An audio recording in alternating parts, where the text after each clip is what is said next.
하나님이 저와 여러분을 사랑하십니다. 날마다 좋은 일이 있습니다. 가슴에 손을 얹고 저를 따라서 해볼까요?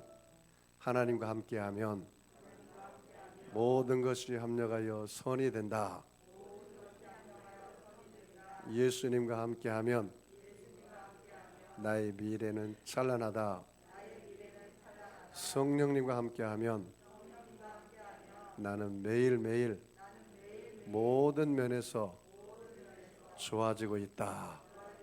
손을 높이 들고요. 하나님, 나는 존귀한 자입니다. 성도야, 너는 존귀한 자다. 사탄아, 나는 존귀한 자다. 예수 이름으로 명하노니 썩 물러가라. 할렐루야. 하나님이 저와 여러분을 사랑하시고 날마다 좋은 일이 일어날 줄 믿습니다. 저는 과거를 잊고 새롭게 새해를 출발하자라는 제목으로 함께 은혜를 나누겠습니다. 과거를 잊고 새롭게 새해를 출발하자. 어제도 예배드리고 오늘도 예배를 드리러 오신 여러분을 사랑하고 축복합니다. 피곤하죠? 예, 전혀 안 피곤한 것 같아요. 하나님께서 우리 교회를 이렇게 크게 부흥시켜 주시고 은혜 주셔서 자리가 모자라서 조만간에 의자를 20개를 더 놓으려고 올해 가기 전에 아마 이번 주에 올 것 같아요.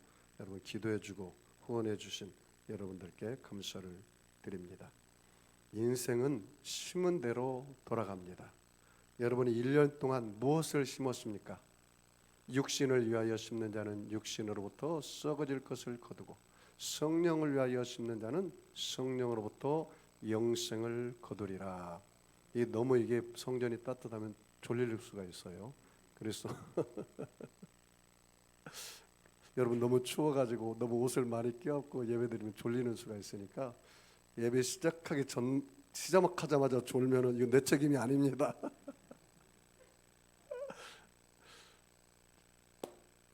여러분 사람이 무엇을 심든지 뭐라고요? 그대로 거둔다. 육신을 위하여 심는 자는 육신으로부터 썩어질 것을 거두고 성령을 위하여 심는 자는 성령으로부터 영생을 거둔다. 그렇게 말을 했습니다. 그러므로 여러분 한 해 동안 무엇을 열심히 심었습니까? 영국 총리 위스턴 처칠은 어린 시절 아주 나약한 소년이었습니다. 한 번은 강에서 수영을 하다가 깊은 물결에 휩싸여서 빠져 죽을 일보 직전이었습니다. 그때 정원사의 아들이 힘을 쳐가지고 자기 주인의 아들을 건져냈어요. 그래서 위스턴 처칠 그 아버지가 그 정원사의 아들이 자기 아들의 목숨을 구했기 때문에 그 정원사 아들에게 말합니다. 너가 내 아들을 죽을 위기에서 구했으니까 내가 그 은혜를 너에게 갚기 원한다. 너가 무엇 하기를 원하느냐? 그랬더니 주인님, 나는 대학에 들어가서 훌륭한 의사가 되기를 원합니다. 그래, 네 학비 전액을 내가 대주고 장학금을 대줄 테니까 너는 공부만 해라. 그래서 이 정원수 아들이 나중에 훌륭한 의사가 되었습니다. 시간이 지나서 처칠은 장성하여 영국의 총리가 되었습니다. 총리 자격으로 이란을 방문했을 때 갑자기 이란에서 그 국빈 방문하는 가운데 안 좋은 이 공기 오염을 통해서 급성 폐렴이 걸렸습니다. 죽기 일보 직전이었습니다. 급성 폐렴으로. 그때 이란 국왕이 하는 말이 내가 아는 훌륭한 의사가 있습니다. 내가 그 의사를 소개해 줄 테니 그 의사의 진단과 약 처방을 통해서 총리께서 빨리 쾌유하기를 원합니다. 그래서 그가 만난 의사가 바로 누구냐? 플레이밍 박사였습니다. 급성 폐렴을 고칠 수 있는 그 약을 처방해서 깨끗이 나왔습니다. 그런데 알고 보니까 그 플레이밍 박사가 정원사의 아들이었다는 사실입니다.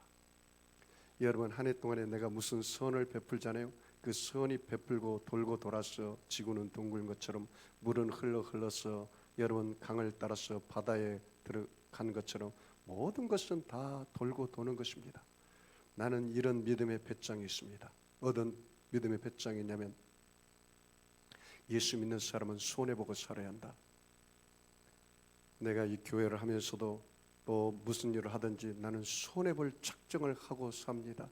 그래서 그 사람이 내게 요구하면 그래 그렇게 하세요. 나는 예수님 때문에 손해보겠습니다. 그러면 그 사람이 그 이익을 주장하고 그것을 원하면 그 사람은 그것을 통해서 먹고 살지만 나는 하나님이 주신 복록이 있기 때문에 하나님으로부터 나는 복이 다가온다. 나는 아브라함의 물질 양보의 믿음을 확실히 갖고 목회를 하고 우리 성도들을 축복하고 이렇게 살아갑니다. 아브라함의 조카 롯아, 너가 보기에 좋은 땅을 선택하라. 그런데 이 삼촌이 먼저 장유 유선데 삼촌께서 먼저 좋은 땅을 선택하고 그 다음에 내가 선택할게요. 그렇게 하지 않았어요. 조카 롯은 자기가 보기에 좋은 소알 땅, 아름다운 그 소돔과 고모라 땅을 선택해서 먼저 나갔습니다. 그때 하나님께서 아브라함에게 하는 말이 아브라함아, 네 좋은 땅을 네 조카에게 양보했지만 너는 동서남북을 바라보라. 내가 밟는 땅을 내가 너와 함께해서 허락해 주실 것이다. 나는 그런 믿음의 확신을 갖고 목회를 하고 인생을 살아갑니다. 그래서 나는 저 사람에게 물질을 양보를 하고 손해를 볼지라도 하나님은 나에게 은혜와 복을 준다는 확신이 있기 때문에 절대로 두려워하거나 낙심하거나 물질 때문에 염려, 근심, 걱정하지 않습니다. 사랑하는 그런 배짱을 가지십시오. 여러분, 옛날 향수를 자극하는 흘러가는 옛 노래 가운데 과거를 묻지 마세요. 그 노래 아세요? 우리 권사님은 아실 것 같아요. 나예심 씨가 지은 그 부른 노래라고 그래요. 장벽은 무너지고 강물은 풀려 어둡고 괴로웠던 세월도 흘러 끝없는 대지위에 꽃이 피었네. 아, 꿈에도 잊지 못할 그립던 내 사랑아, 한 많고 서른 많은 과거를 묻지 마세요. 여러분, 저에게 과거를 묻지 마세요. 우리 사람에게는 다 두 가지가 있을 거예요. 과거에 물으면 안 될 과거가 있고 그걸 덮고 가는 거예요. 결혼하기 전에 과거는 절대로 신랑이나 아내에게 이야기하면 안 됩니다, 여러분. 또 과거를 또 물어달라고 할 사람이 있어요. 왜? 내 과거에 금송아지가 있었다고. 그런데 그거 다 여러분 믿지 마십시오. 과거에 금송아지 어떤 사람이 누가 있겠습니까? 과거를 묻지도 말고 과거를 자랑하지도 마십시오. 본문에 보면은 바울이 그런 사람이었어요.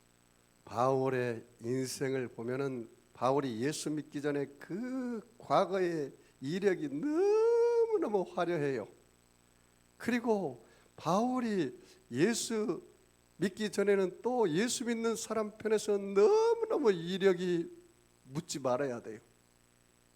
왜냐하면 바울이 예수 믿기 전에는 예수 믿는 사람들을 잡아가지고 감옥에 쳐놓고 그리고 예수 믿는 사람들을 잡는데 앞장서서 스데반이 죽는데 앞장서서 바울이 앞장선 사람이고, 바울은 예수 믿는 사람들을 잡으려고 제사장에게 그 표를 받아서 다메섹에 있는 예수 믿는 사람들, 숨어 있는 사람들 잡으려고 그 길을 가다가 그 길가 도상에서 바로 예수님을 만났습니다.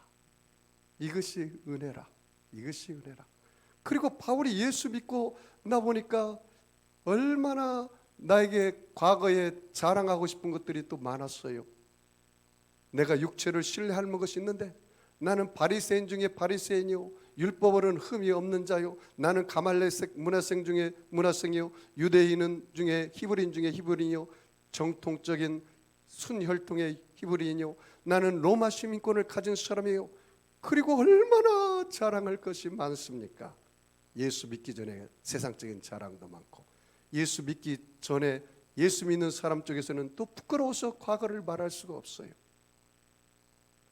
그리고 예수 믿고 나서도 그는 바울은 자랑할 게 많았습니다. 이 성경에 보니까 성경의 3분의 1을 바울이 썼습니다.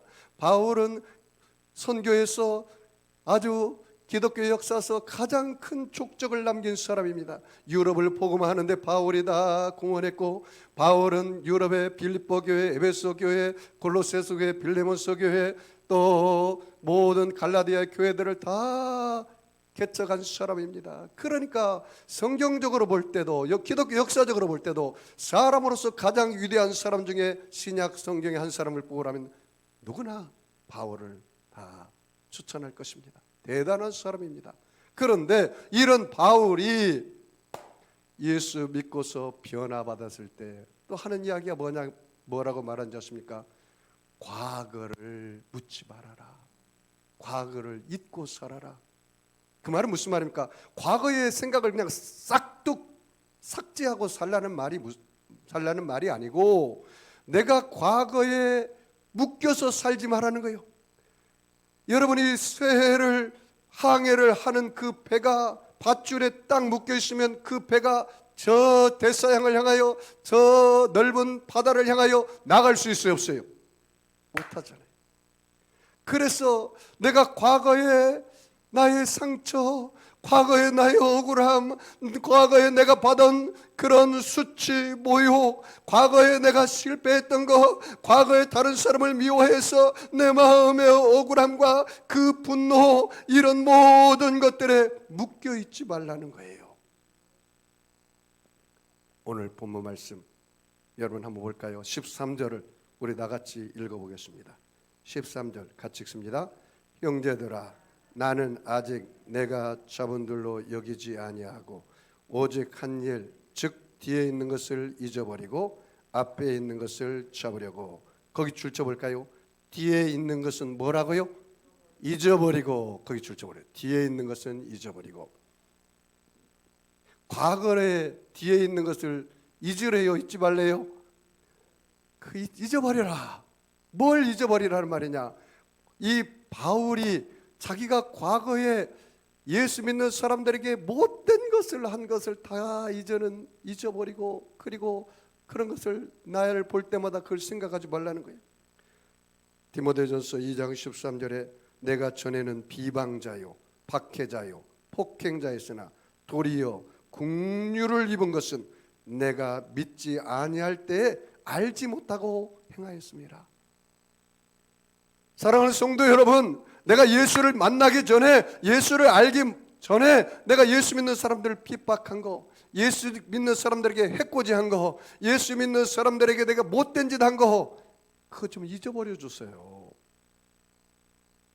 그리고 내가 나된 것은 국률로 되었다, 그렇게 말해요. 국률로 되었다. 이 말이 무슨 말입니까? 국류라는 것은 불쌍히 여김을 받았다. 누구로부터요? 하나님으로부터. 여러분, 은혜라는 게 뭔지 아십니까?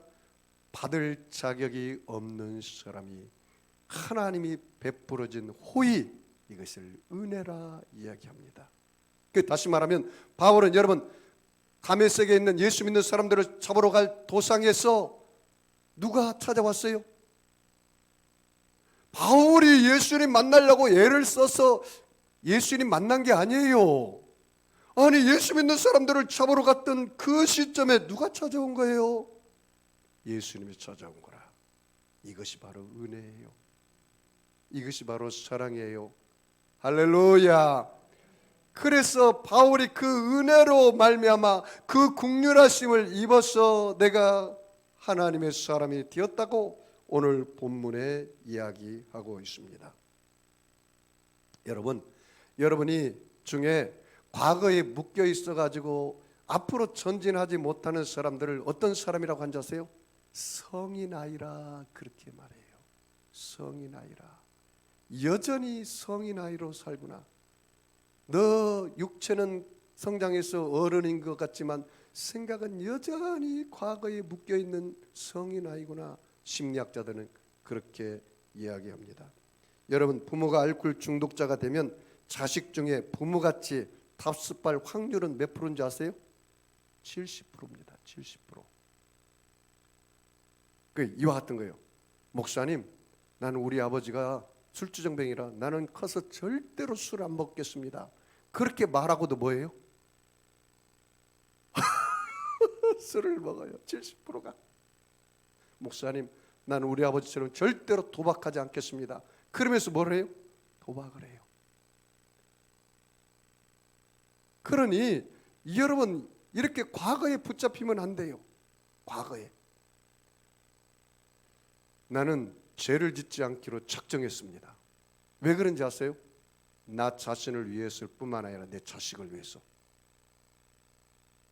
이런 현상이 일어나니까 성경에도 출애굽기에도 그렇게 나와요. 출애굽기 20장에 보니까 죄를 짓고 하나님을 떠난 사람은 3, 4대까지 저주가 그 가정에 임한다. 이게 내가 죄를 지면 나에게도 저주가 임할 뿐만 아니라 내 자식의 손자의 저주가 임하는 거예요. 내가 술주정뱅이면 내 아들의 거의 70%는 술주정뱅이가 될 확률이 많아. 그리고 그 저주가 흘러간다니까. 하나님을 섬기고 하나님을 경배하면 그 은혜가 1000대까지 임하리라. 할렐루야. 여러분, 신앙의 명문 가정이 그냥 생기는지 아세요? 그렇지 않아요. 부모가 십자가 군사가 되어야 그 가정이 신앙의 명문 가문이 되는 것입니다. 내가 예수 잘 믿어야 돼요. 그래야 내 자식이 신앙의 명문 가문이 된다는 사실입니다. 그러므로 여러분, 과거의 실패 다 잊어버리시기를 바랍니다. 하나님의 은혜로 저와 여러분은 십자가의 사랑으로 넉넉히 이기고 승리한 사람인 것을 여러분 믿으시기 바랍니다. 하나님의 은혜로 십자가의 사랑으로 내 죄 허물이 떠나가고 믿음으로 용서받은 의인의 승리의 삶을 살 수가 있는 것입니다. 예수님의 사랑과 십자가의 은혜를 통해서 모든 세습과 더러움의 실패를 떠나서 성결과 거룩함과 성령 충만의 능력 있는 승리의 삶을 살 수가 있는 것입니다.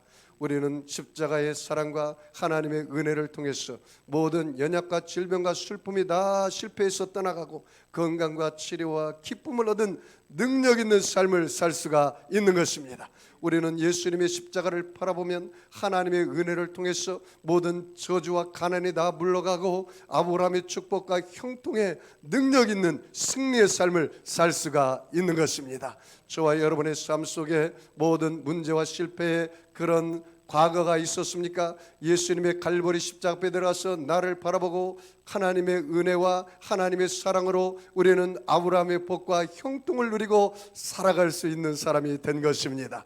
여러분, 내 마음속에 사망에 눌려서 언제나 죽음이라는 공포 가운데 실패 가운데 염려 근심 걱정으로 사는 사람이 있습니까? 갈보리 십자가를 바라보면 하나님의 사랑과 하나님이 나를 긍휼히 여기시는 불쌍히 여기는 것을 내가 받아들이기만 하면 내 죽음에서 건져주신 그 능력이 그 예수를 살리신 부활의 영이 내 안에 감으로 그 부활의 영이 내게 왕노릇하기 때문에 너희 죽음아 어디 있느냐? 죽음은 죄의 싹새예요. 그러므로 저와 여러분이 예수님 안에서 생명이 왕노릇하는 그런 승리의 삶을 살아가시기를 바랍니다. 여러분이 과거의 실패도 잊어야 하지만 과거의 성공도 잊어버려야 합니다. 자, 우리 본문 1절에서 6절까지 같이 읽어보겠습니다. 1절에서 6절까지 같이 읽습니다. 시작. 끝으로 나의 형제들아 주 안에서 기뻐하라. 너희에게 같은 말을 쓰는 것이 내게는 수고로움이 없고 너희에게는 안전하니라. 개들을 삼가하고 행악하는 자들을 삼가하고 몸을 상해하는 일을 삼가하라. 하나님의 성령으로 봉사하며 그리스도 예수로 자랑하고 육체를 신뢰하지 아니하는 우리가 곧 할례파라. 그러나 나도 육체를 신뢰할 만하며 만일 누구든지 다른 이가 육체를 신뢰할 것이 있는 줄로 생각하면 나는 더욱 그러하리니 나는 8일 만에 할례를 받고 이스라엘의 족속이요 베냐민의 지파요 히브리인 중에 히브리인이요 율법으로는 바리새파요 열심으로는 고해를 받게 하고 율법의 의로는 흠이 없는 자다. 이게 보십시오. 바울은 과거에 자랑할 것이 너무나 많아요. 내가 육체를 신뢰한다면 내가 내 인생의 주인이 나로서 살았던 그 인생에 내가 자랑할 것이 너무나 많다. 그러면서 뭐라고 말합니까? 이스라엘 족속이요, 베냐민 지파요. 여러분 12지파 중에 가장 자랑거리 지파가 베냐민 지파예요. 그리고 유다 지파예요. 왜냐하면 베냐민 지파를 통해서 초대 이스라엘 왕인 사울 왕이 나왔기 때문입니다. 그 다음에 히브리인 중에 히브리인이요, 나는 순수 혈통의 유대인이라는 사실입니다.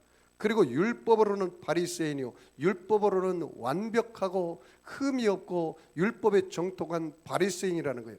열심으로는 교회를 박해하고 율법의 의로는 흠이 없는 자라는 거예요. 그러니까 바울이 예수 믿기 전에 과거도 너무너무 화려했다는 거예요. 이것도 다 잊어버리고 살으라는 거예요. 바울이 뭐라고 어떻게까지 이것을 다 여겼는지 아세요? 예수를 알고 나니까. 그 다음 봐요. 7절, 8절, 9절 같이 읽어봅시다. 시작. 그러나 무엇이든지 내게 유익하던 것을 내가 그리스도를 위하여 다 해로 여길 뿐더러 또한 모든 것을 해로 여기면 내 주 그리스도 예수를 아는 지식이 가장 고상하기 때문이라.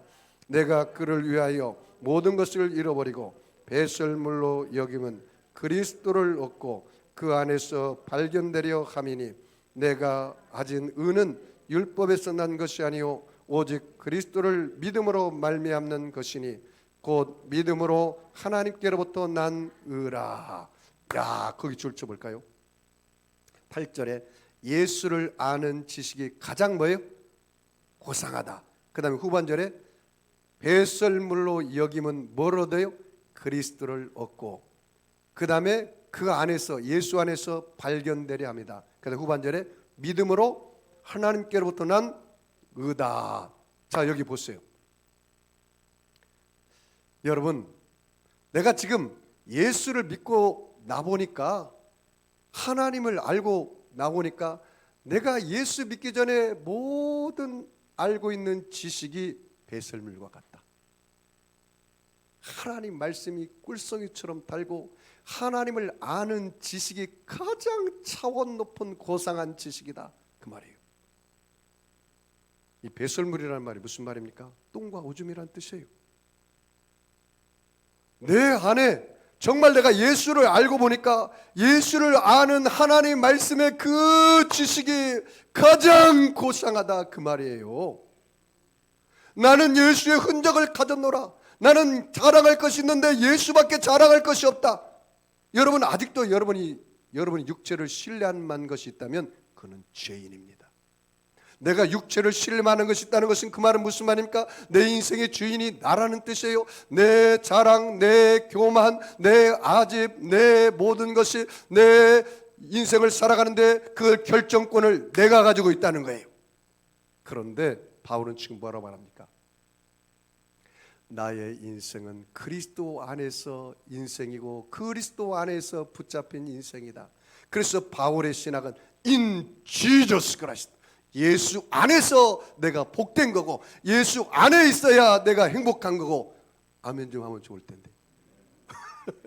아멘이 다 이사간 것 같아. 너무나 목사님이 강력하게 말하니까 그냥 정신이 혼미해가지고. 예수 안에 있는 게 얼마나 복이냐 이 말이에요.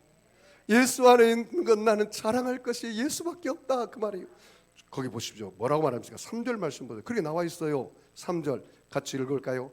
하나님의 성령으로 봉사하며 그리스도 예수로 자랑하고 육체를 신뢰하지 아니하는 우리가 곧 할례파라. 여기 보십시오. 봉사를 하면 성령으로 봉사하고 자랑하려면 예수로 자랑하고, 나는 육체를 신뢰하지 않는다. 이것이 바로 할례다. 진정한 할례다. 여러분, 왜 예수 믿는 사람들이 10년이 되고 20년이 되고 30년이 되고 40년이 돼도 왜 변화되지 않는지 아세요?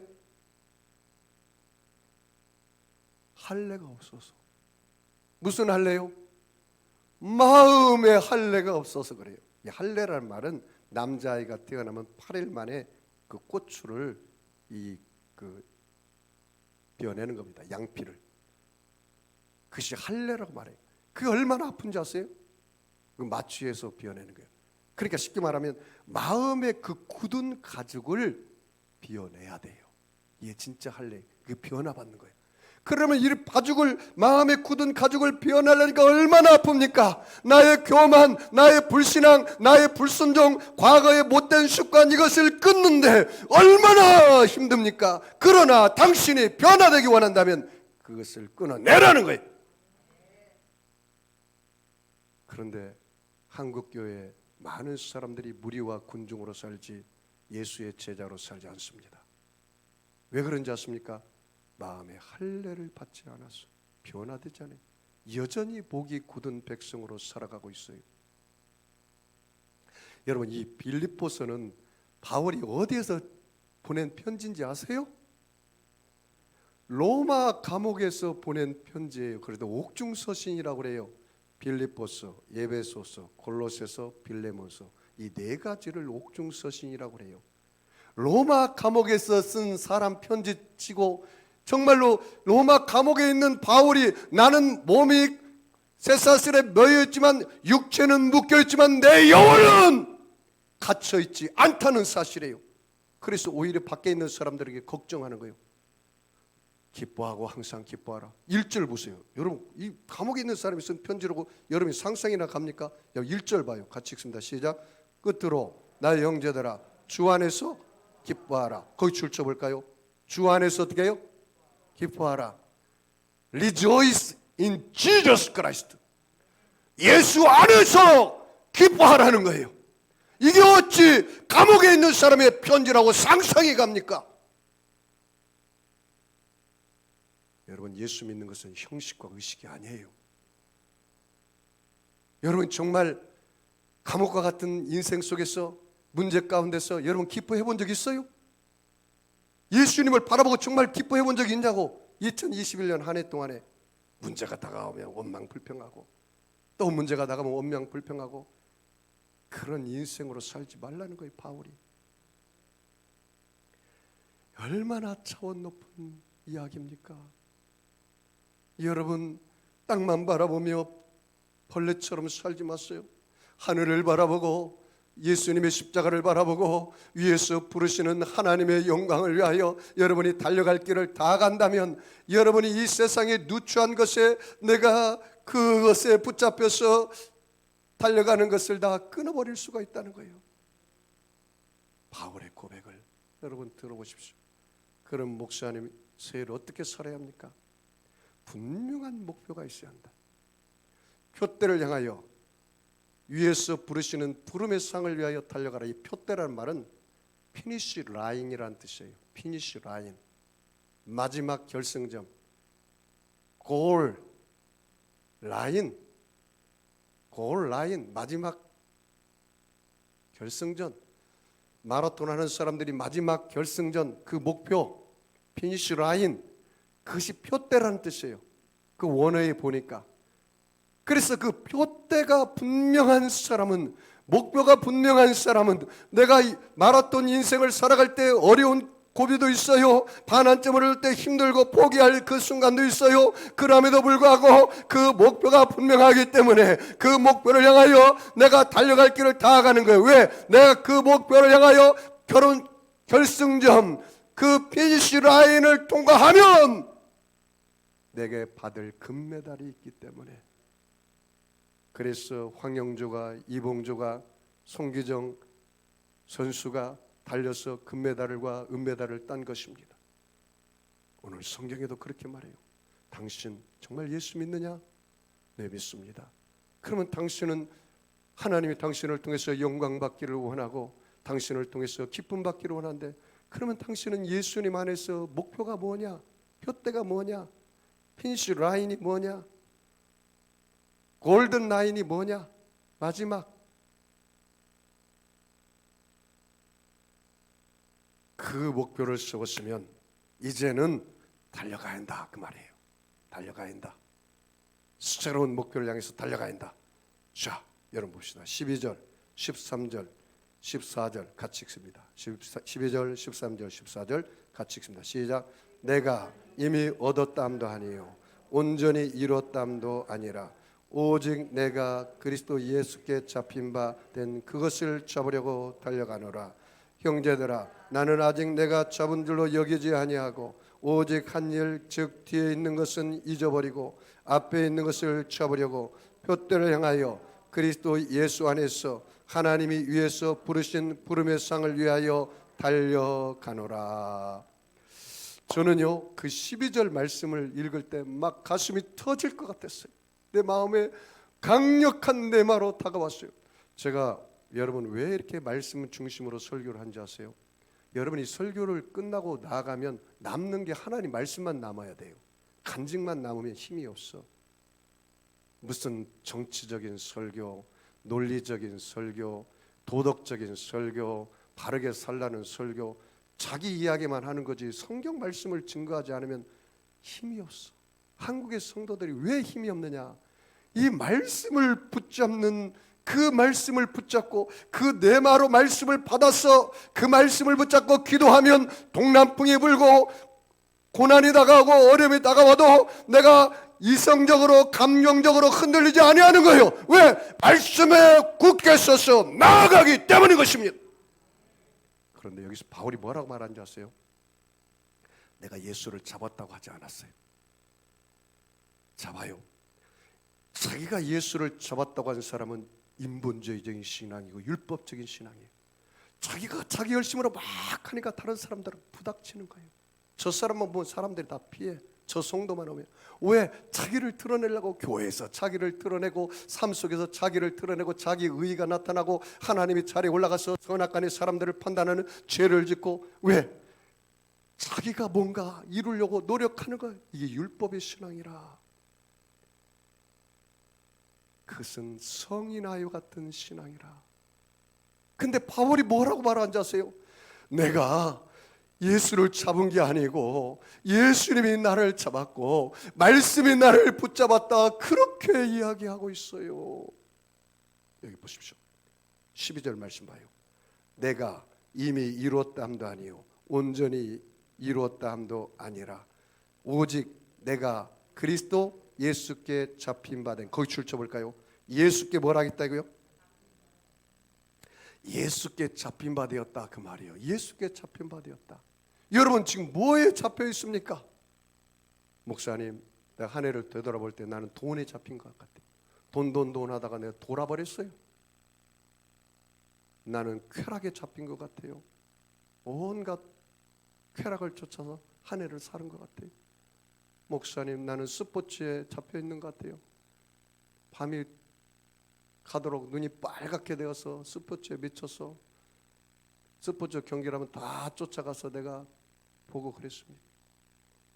목사님, 나는 명예에 붙잡힌 것 같아요. 명예 외에는 안 보여요. 권력에 붙잡힌 것 같아요. 권력 외에는 안 보여요. 목사님, 난 도박에 붙잡힌 것 같아요. 나는 목사님 알코올에 붙잡힌 것 같아요. 술을 안 먹으면 내가 잠이 안 와요. 뭐에 붙잡혀 있습니까, 여러분? 이게 은혜의 신앙 아니라, 내가 하나님께 붙잡히면 하나님이 나를 인도하는 거예요. 그래서 바울이 뭐라 했냐면 내가 그리스도 안에서 붙잡혔다 그래요. 내가 그리스도 안에서, 내가 하나님께 붙잡혔기 때문에 나는 그리스도 안에서 붙잡힌 인생을 산다는 거예요. 그러니 얼마나 행복합니까? 하나님과 예수님과 나 외에는 다 보이지 않는 그런 놀라운 은혜 가운데 사는 거예요. 자, 14절 다시 봐요. 표대를 향하여, 그 표대로다 줄 쳐볼까요? 표대를 향하여. 표대가 뭡니까 여러분? 피니시 라인, 목표예요. 목표. 여러분 새해에는 2022년에 새로운 목표를 좀 세우세요. 예수를 위해서 윌리엄 켈리처럼 내가 하나님을 위하여 위대한 꿈을 꾸리라. 여러분 위대한 좀 꿈을 꾸세요. Where's no vision in Paris? 비전이 없는 사람, 꿈이 없는 사람은 망하고 마는 거예요. 국가나 민족이나 개인이나 할 것 없어요. 그러므로 여러분이 위대한 꿈을 꾸고 그것을 향해서 나가십시오. 역사가, 토인비 박사는 말하기를 이 역사는 수많은 사람을 통해서 역사가 움직이지 않고 소수의 사람, 꿈이 있는 사람을 통해서 역사가 움직이는 거예요. 여러분 중국이 공산화된 것은 23명의 공산당, 그 혈혈 공산당의 사상이 있는 사람이 중국을 공산화시키고 말았습니다. 이 복음이 전 세계에 증거된 것은 예수님의 두 제자를 통해서 예루살렘을 뒤집어버리고 유대 땅을 뒤집어버리고 로마에 가서 로마를 뒤집어버리고 콘스탄틴 대제 AD 313년에 로마가 기독교 국가가 되고 그 복음이 영국에 들어가서 해적의 나라를 신사의 나라로 만들어버리고 그 복음이 미국에 들어가서 미국이 복음화가 되고 그 복음이 전 세계 아시아 아프리카로 퍼져서 이렇게 된 거예요. 몇 명을 통해서 그렇게 됐다고요? 12명. 12명.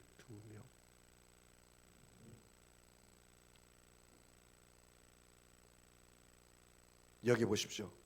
여러분이 분명한 표대가 있어야 돼요. 목표가 있어야 돼요. 그 목표를 향해서 여러분이 나아가시기를 바랍니다. 그 다음 뭐라 말합니까? 표대를 향하여 그리스도 예수 안에서 하나님이 위에서 부르신, 거기 줄까요? 부름의 상, 부름의 상을 위하여 달려가노라. 부름의 상에다가 줄 쳐볼까요? 그 다음 뭐라 하겠습니까? 달려가노라. 부름의 상을 향하여 달려간다. 여러분, 이 바울의 신학을 한마디로 말하면요, 상급신앙이에요. 내가 예수님 안에서 내가 하늘나라 가면 멸류관의 주인공 되리라. 썩지 아니할 멸류관, 생명의 멸류관, 빛나는 멸류관, 영광의 멸류관, 이 멸류관의 주인공이 되는 것이 바울의 신앙이에요. 여러분, 지금 여러분의 생명을 위해 살려주신지 아세요? 제가 물어볼게요. 여러분, 지금 이 땅이 좋아요? 천국이 좋아요? 이 땅이, 그래도 목사님, 이 땅이 사는 게 좋죠. 여러분, 실상은 여러분 천국 가면 빨리 가고 싶을 거예요. 요한계시록 보십시오. 얼마나 아름다운 천국이, 금보석, 옥보석, 홍황석으로 다 하나님이 다 집을 짓고, 거기는 아픔이 없고 슬픔이 없고 고통이 없고, 거기는 12 보호자가 되어서 하나님이 계시고 금양로가 되어서 모두 다 찬양하고 경배하고, 너무너무 아름답고, 거기는 해가 필요 없고 예수님이 하나님이 빛이 되어서, 거기는 사계절 열매를 맺는데 먹고도 화장실에 갈 필요가 없어요. 다 가스로 나오기 때문에 얼마나 좋은지 몰라요. 가고 싶어요, 안 가고 싶어요? 지금 빨리 다 올라갈까요? 근데 하나님 왜 살려주신지 아세요? 상급 쌓고 좀 와라. 상급 쌓고 와라. 하나님 앞에 가면 부끄럽지 않는 모습으로 서야 하잖아요. 상급 쌓고 와라. 그래서 살려준 거예요. 그래서 60만 위해서 살지 말고 여러분이 하나님의 영광을 위해서 표대를 향해서 목표를 세우고, 그리고 새롭게 상급을 받기 위해서 달려가십시오. 하나님의 영광을 위해서, 하나님의 기쁨을 위해서 달려가시기 바랍니다. 자, 마지막 17절 읽고 말씀을 결론 맺겠습니다. 마지막 17절 같이 읽을까요? 형제들아, 너희는 함께 나를 본받으라. 그리고 너희가 우리를 본받는 것처럼 그와 같이 행하는 자들을 눈여겨보라. 거기 줄 쳐볼까요? 나를 뭐라고 했어요? 본받으라. 여러분 자녀들에게 아들아, 딸아, 너 나를 본받으라, 이렇게 이야기할 수 있어요, 없어요? 그렇게 이야기했으면 좋겠어요. 나를 본받으라. 나는 여러분들에게, 사랑하는 성도 여러분, 저를 본받으세요, 나는 그렇게 말할 자신은 없어요. 그래서 나는 바울보다는 신앙이 좀 약한가 봐요. 그럼 목사님 어떻게 말하고 싶나요? 여러분은 나를 본받지 말고 예수님 본받으세요. 예수님 본받으세요. 예수님. 그런데 제가 예수 믿고 나서 지금까지 목회를 27년째 해왔는데요, 나는 정말 정도 목회를 했습니다. 지금도 고3 학생처럼 4시에서 이렇게 일어나서 목회를 합니다. 아침에 5시 반 새벽 설교, 6시 반 새벽 설교, 그리고 기도하고 준비하고, 항상 수요일 날은 4번의 예배를 드리고, 사업 신우 예배를 드리고, 수요 저녁 예배를 드리고, 내가 인생을 내가 되돌아볼 때, 내 팔자는 고3 학생처럼 살다가 하나님 앞에 가나보다. 근데 나는 후회하지는 않아요. 왜냐하면 하나님 나를 그렇게 부르셨기 때문에. 지난주 목요일 날 제가 기도를 하고 새벽 예배를 끝나고 났는데요, 성령님께서 제게 확실하게 말씀하시더라고요. 제 마음속에. 뭐라고 말씀하셨어요? 사랑하는 종아, 내년에는 내가 너의 목회에 꽃을 피우리라 그러더라고요. 여러분 왜 아멘 안 하십니까? 그리고 또 뭐라고 하냐면 사랑하는 종아, 내년에는 너의 목회가 열매를 맺으리라 그러더라고요. 그러다가 너무너무 기분이 좋았어요. 그러면서 생각해 봤어요. 왜 꽃을 피우리라고 하고 열매를 맺으라고 나에게 말씀하셨을까? 곰곰이 생각해 봤어요. 그랬더니 그게 가능하다는 생각이 들어요. 왜냐하면 여러분 나무를 심으면 나무가 몇 년 만에 꽃이 피는지 아세요? 3년 만에 꽃이 피고 열매를 맺어요. 자연적으로도. 우리 교회가 개척한 지가 내년이면 몇 년째 됩니까? 3년째 돼요. 2019년 12월 28일 날 교회를 개척했는데, 그리고 2020년 2월 달에 코로나가 터졌는데, 그런데도 하나님이 우리 교회를 얼마나 사랑하시고 은혜를 주시는지 교회가 계속 부흥되는 거예요. 이게. 그래서 지금 제적이 70명 100명이 돼버렸어요. 이제 이거 아멘도 안 하시네 진짜. 그래서 내가 깜짝 놀란 거예요. 이야, 여러분 올해요 우리 협동장로님 2분이 세워지고요, 권사님 3분이 세워지고요, 서리 집사가 13분이 세워졌어요. 이건 사람의 힘으로 된 게 아니에요. 하나님이 하신 거예요. 누가 하셨다고요? 하나님이 하신 거예요. 그래서 제가 깜짝 놀라가지고, 그래요, 하나님이 그러면 그렇게 계획하셨다면 하나님이 하셔야죠. 제가 하나님의 일꾼처럼 하나님께 충성하며 목회를 하겠습니다. 그래서 새해가 기대가 돼요. 새해를 새롭게 맞이하려면 과거에 화려했던 거, 과거의 실패 다 잊어버려야 돼요.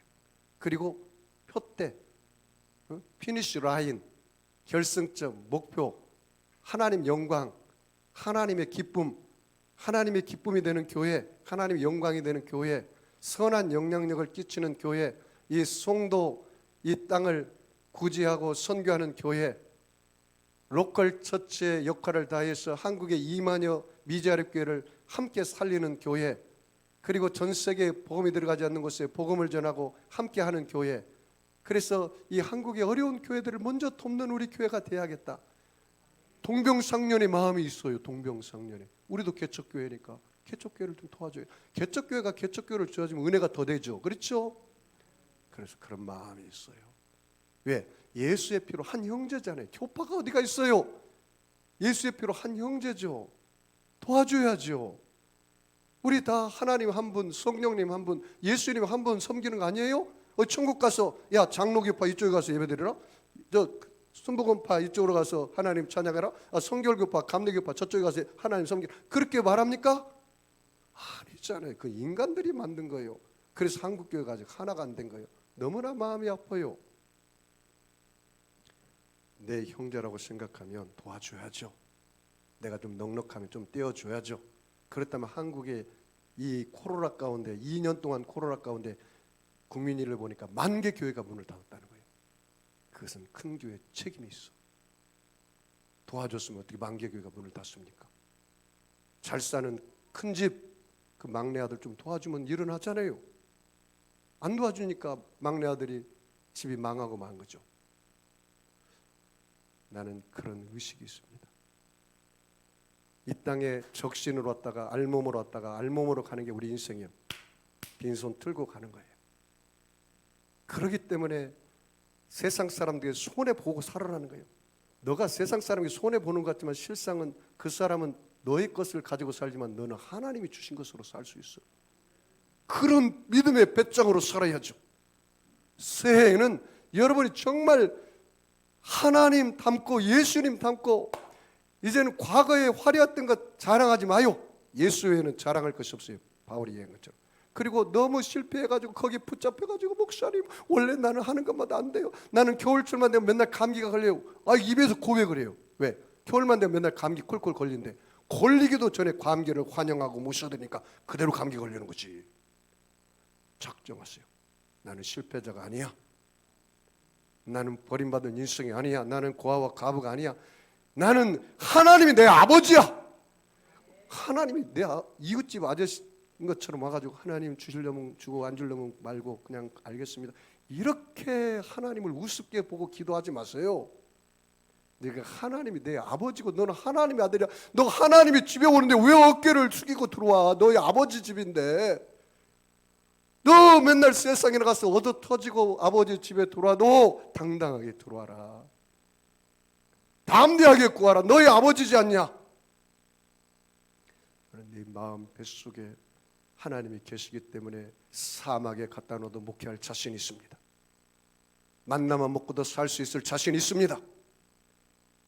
왜요? 하나님이 내 아버지인데, 하나님 무의 수유를 창조하고 없는 것을 있는 것처럼 부르시는 하나님인데 뭐가 두렵습니까?